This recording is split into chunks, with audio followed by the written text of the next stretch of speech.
Good evening to all of you. मैं अतुल चौहान आपके सामने अतुल गुरुजी की क्लासेस में आपका स्वागत है। और इस क्लास में इस बार आज हम पढ़ने वाले हैं भारत अकार्य स्थिति। भारत की स्थिति पूरे विश्व के अंदर और पूरे भारत में क्या क्या हो रहा है उसके बारे में, उसकी ज्योग्राफी के बारे में कुछ इन्फॉर्मेशन हम लेंगे। और ये जो क्लास है ये हर स्टैंडर्ड के लिए ज़रूरी है, कंपटीशन क्लासेस के लिए ज़रूरी है। ये कहीं पोर्शन आपका 9th स्टैंडर्ड से स्टार्ट है और 9th से 10th में, 10th से 11th में सब तक जुड़ता है। और ये जुड़ने के साथ साथ ये सीधी चीज़ें कंपटीशन क्लासेस में भी काम आती हैं। तो आप लोगों को चाहिए कि आप इसको ज़्यादा से ज़्यादा देखें और आगे शेयर करें ताकि आपके भी सभी फ्रेंड इसको देखकर आगे इसका फायदा उठा सकें।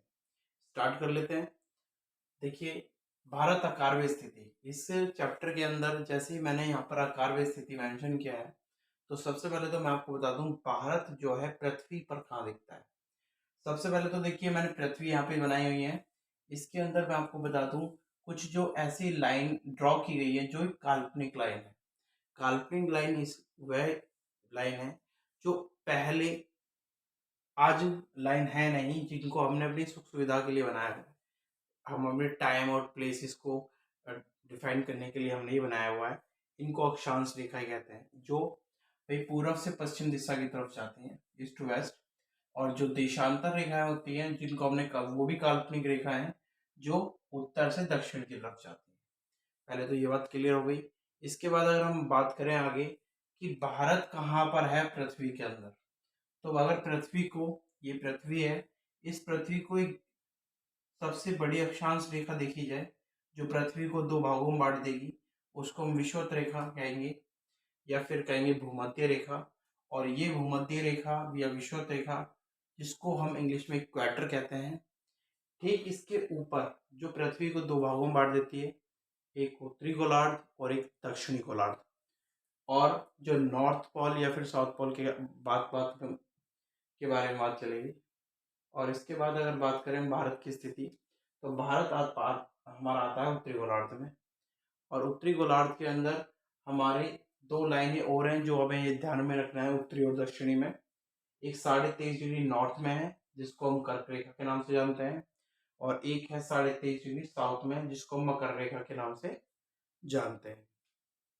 और भारत पाया जाता है कर्क रेखा के पास ऊपर, मतलब कर्क रेखा भारत को दो भागों में बांट देती है। वो दो भाग कौन से हैं वो देखिए, भारत का एक उत्तरी भाग हो जाएगा, एक दक्षिणी भाग।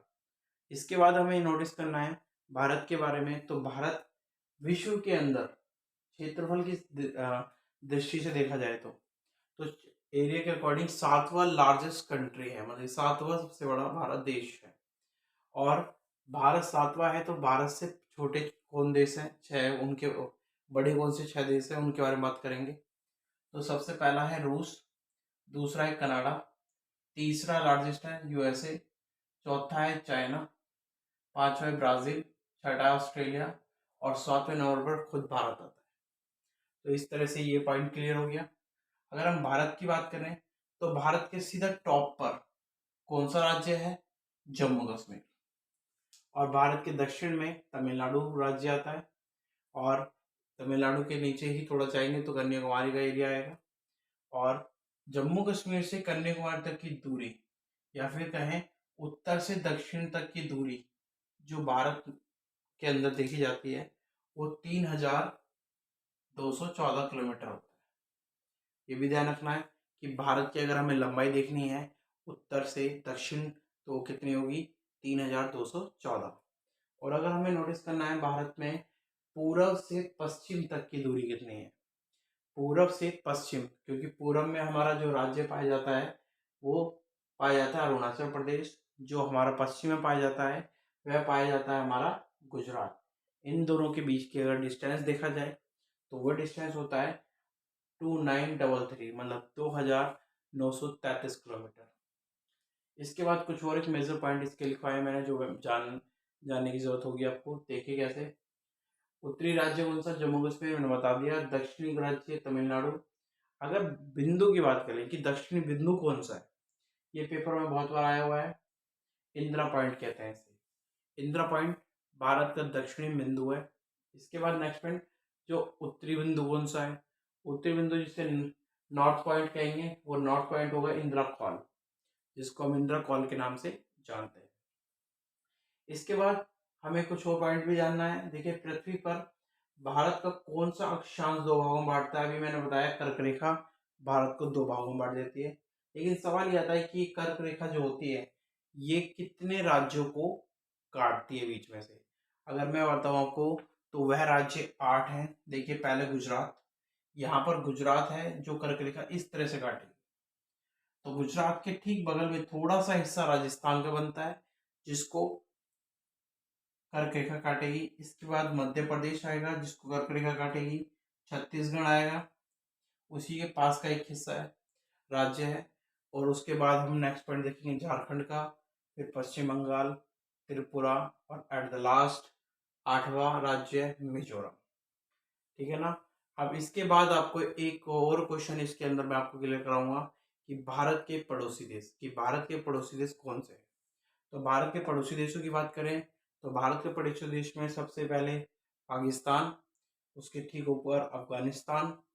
अगर हम इधर आ जाएं तो चीन, चीन से पहले हम यूपी से जुड़ा हुआ नेपाल, और इधर भूटान, इसके बाद इधर म्यांमार, और भारत के पास ही है बांग्लादेश, और भारत के दक्षिण में श्रीलंका, और एक मालदीव जो श्रीलंका से इधर थोड़ा लक्षद्वीप से काफ़ी नीचे आता है, मालदीव।